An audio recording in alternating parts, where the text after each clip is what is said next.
ახალ ხელისუფლებასთან ახლობლობის გამო თანდათან ნომერ პირველ მედია საშუალებას რეიტინგში პრობლემები შეექმნა. ტელევიზიის გადასარჩენად მისმა მფლობელებმა გადაწყვიტეს რუსთავი 2-ის საზოგადოებრივ ტელევიზიად გარდაქმნაზე დაეწყოთ ფიქრი. ჩვენ მზად ვიყავით, რომ რუსთავი 2 გადაგვეცა ჟურნალისტებისათვის და საზოგადოების ცნობილი აქტიური საზოგადო მოღვაწეებისათვის. რომლებიც არ იქნებოდნენ პოლიტიკურად ანგაჟირებულები ერთი მხრივ და მეორე მხრივ მოახერხებდნენ თქვათ იმ პირობებში თუ ჩვენ შევძლებთ რაიმე ფინანსური მექანიზმების დარეგულირებას არხის არსებობისას მოახერხებდნენ შემდგომ განვითარების შენარჩუნებას ტელევიზიას. ეს იყო თქვათ თავარი კონცეფცია, რომელიც რევოლუციიდან რამდენიმე კვირის შემდეგ გაგვიჩნდა და დაუწყო თანამმართველობის მოძრაობა. პროცესში ხელისუფლებაც ჩაერთო. ამ თემაზე მე მიშა სააკაშვილს რამდენჯერმე ვესაუბრე. ჩვენი დღეს მისგან მივიღე მოპატიჟება სახელმწიფო ეგრეთ წოდებულ სამთავრობო რეზიდენციაში კრწანისის. ეს ხდება თუ არ მეშლება მისი ინაუგურაციის პერიოდამდე და როცა ავედი დამხდა სააკაშვილი და დამხდა ბიძინა ივანიშვილი. და საუბარი შეეხო ზუსტად ამ თემას. ბიძინა ივანიშვილი დათანხმდა, რომ რუსთავი 2-ის მფლობელებისაგან გამოისყიდიდა საკონტროლო პაკეტს, რომელიც შემდეგ ჩუქებით გადაეცემოდა სამოქალაქო საზოგადოების აქტიურ წევრებს და ჟურნალისტებს. ეს ყოფილიყო სიმბოლური, ესე ვთქვათ, კომპენსაცია ჩვენთვის, აბსოლუტურად სიმბოლური კომპენსაცია, იმიტომ რომ ასე ვთქვათ, ჩვენ არხისაგან მოგებისთვის აღარ მუშაობთ, უკვე იმ მომენტში უკვე სხვა შესაძლებლობები გაჩნდა ქვეყანაში, ანუ ჩვენ მქონდა ძალიან საინტერესო ასე ვთქვათ, სატელეკომუნიკაციო პროექტები და ჩვენ ხედავთ, რომ ეს პროექტები ძალიან კარგად იმუშავდა. ამიტომ იქ საუბარი არ იყო სულ კომპენსაციაზე არხის ღირებულების თვალსაზრისით და დანარჩენი აბსოლუტურად კორექტული, ანუ ბიძინა ივანიშვილი ჩვენგან პირობითად ასე ვთქვათ, პირობითი კომპენსაციის პირობებში ყველა დანარჩენ დანახარჯებს იღებდა თავის თავზე. სხვა შორის ლევან რამიშვილი მახსოვს ამ სიაში იყო, გიგი თევზაძე იყო ამ სიაში, სხვა შორის ის ადამიანები, ვისაც მე მაგ დროს თვლიდი ლიბერალებად, მე მაგ დროს თვლიდი ადამიანებთან, რომლებიც ჩვენი თანამოაზრეები იყვნენ. იყვნენ ჩვენი ჟურნალისტები, ხოფერია, ეკა იყო, კაკო გოგიჩაიშვილი, ანუ ძალიან ბევრი, ანუ ჟურნალისტების სია იყო უზარმაზარი. დაახლოებით 20 კაციან, 30 კაციან სიაზე იყო ლაპარაკი, ეს არ იყო ესე ვთქვათ, ვიწრო წრე და ვთქვათ სანდოობის რეჟიმით არჩეული ადამიანები, რამდენად შეასრულებდნენ ისინი, ესე ვთქვათ, ჩვენ შეკვეთას. თავარი პირობა იყო, რომ ინფორმაცია ბიძინა ივანიშვილის მონაწილეობის შესახებ არ უნდა გავრცელებულიყო, მაგრამ ეს პირობა რამდენიმე დღეში დაიღვა და რუსთავი 2-ის საზოგადოებრივ ტელევიზიად გარდაქმნის პროცესით ჩაიშალა. ეროსი კიწმარიშვილი დღეს ფიქრობს, რომ ეს საიდუმლო პრეზიდენტმა გათქვა, რადგან მას ეს პროექტი აღარ აწყობდა. რუსთავი 2-ში დამფუძნებლების ჩანაცვლების შემდეგი მცდელობა რამდენიმე თვის შემდეგ დაიწყო. ამ პროცესს პარტნიორებს შორის კონფლიქტმა შეუწყო ხელი. 2004 წლის 11 ივნისს ეროსი კიწმარიშვილმა, რომელიც კომპანიის დირექტორი იყო, პარტნიორებთან შეთანხმების გარეშე სასამართლოს თხოვნით მიმართა ტელეკომპანიის გაკოტრების შესახებ. იმავე საღამოს მან ეს ღამის კურიერის ეთერითაც გამოაცხადა. რუსთავი 2-ის გენერალური დირექტორი ეროსი კიწმარიშვილი არის პირდაპირ ეთერში საღამოშობისას. საღამოშობისას. ეს პატონაერს. 2 წლის განმავლობაში ჩვენ ეწეოდით საკმაოდ ძიმე ომს ხელისუფლებასთან. კათოლიციზმით მე მიმართე სასამართლოს რუსთავი 2-ის გაკოტრების საქმის აღძვის თავობაზე. ეს არის ერთადერთი, ასე ვთქვათ, ლეგალური გამოსავალი იმისათვის, რომ მოხდეს კომპანიის ფინანსური მდგომარეობის გაუმჯობესება. მოსამართლე მამუკანოზაძემ 9 მილიონი ლარის დავალიანების გამო რუსთავი 2-ის გაკოტრების საქმე გახსნილად გამოაცხადა. ვინ იყო გაკოტრების ინიციატორი და რას ისახავდა მიზნად? მართლა ქონდა თუ არა რუსთავი 2-ს 9 მილიონი ლარის დავალიანება? ამ კითხვებს პასუხი დღეს გაეცა. კანონის მიხედვით გაკოტრების დაწყების შემდეგ კომპანიის მფლობელები გადაწყვეტილების მიღების უფლებას კარგავენ.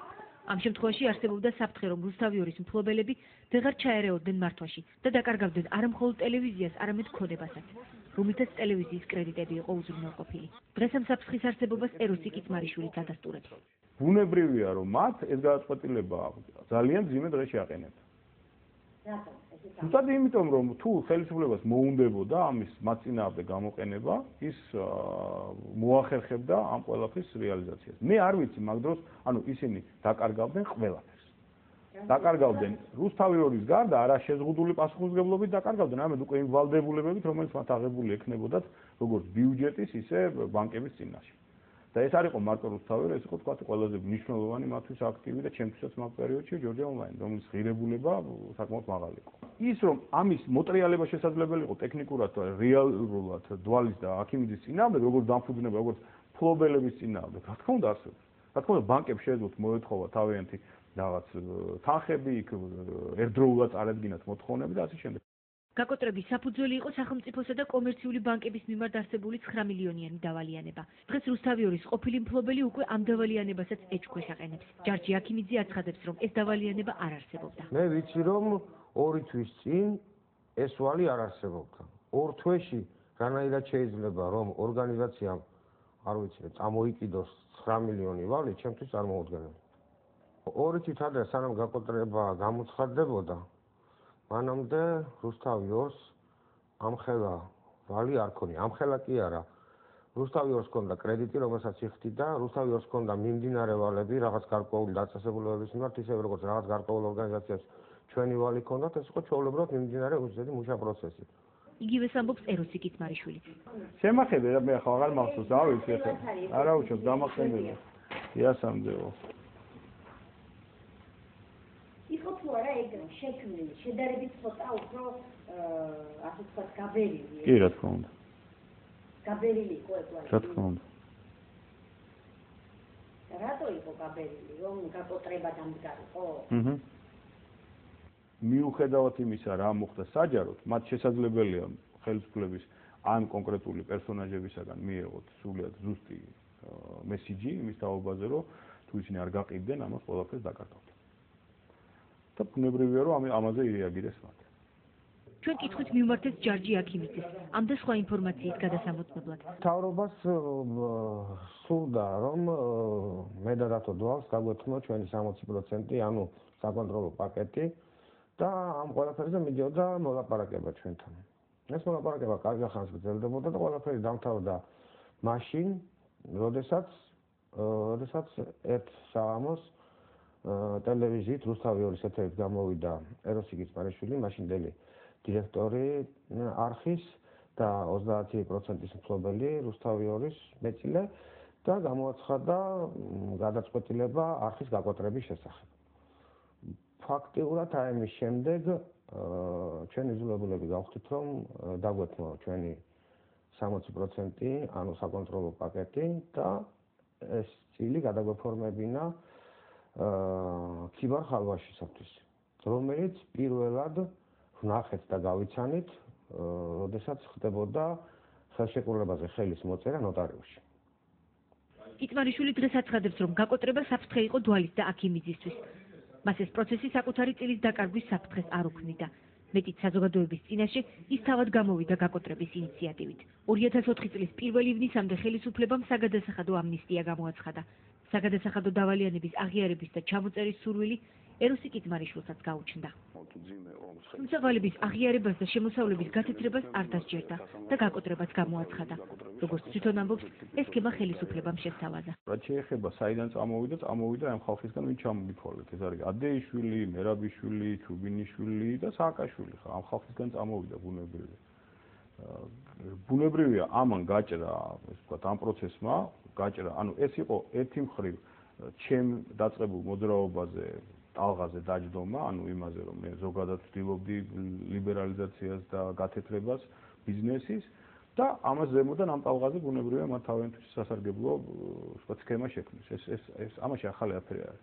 პარტნიორებთან დაპირისპირება გადამწყვეტი აღმოჩნდა. დღეს ის აცხადებს, რომ რუსთავი 2-ის გაკოტრებით თვითონაც დაზარალდა მისი პარტნიორებიც. ისარგებლა მხოლოდ ხელისუფლება. ის რომ მათ პირადად და მე მქონდა კატასტროფული ურთიერთობა და ამით სარგებლობდნენ ის ადამიანები, ვისაც იმ მომენტში მე სულად ღიად ვთვლიდი ჩემ მეგობრებად, ჩემი წინააღმდეგ, ეს ფაქტია. სარგებლობდნენ ყველა მექანიზმით, ანუ ყველა ცოდნით, რაც მათ შეიძლება ჩემგან ქონოდათ მათ შესახებ. ეს არის აბსოლუტური ფაქტი, ამას ღიად გეუბნებ.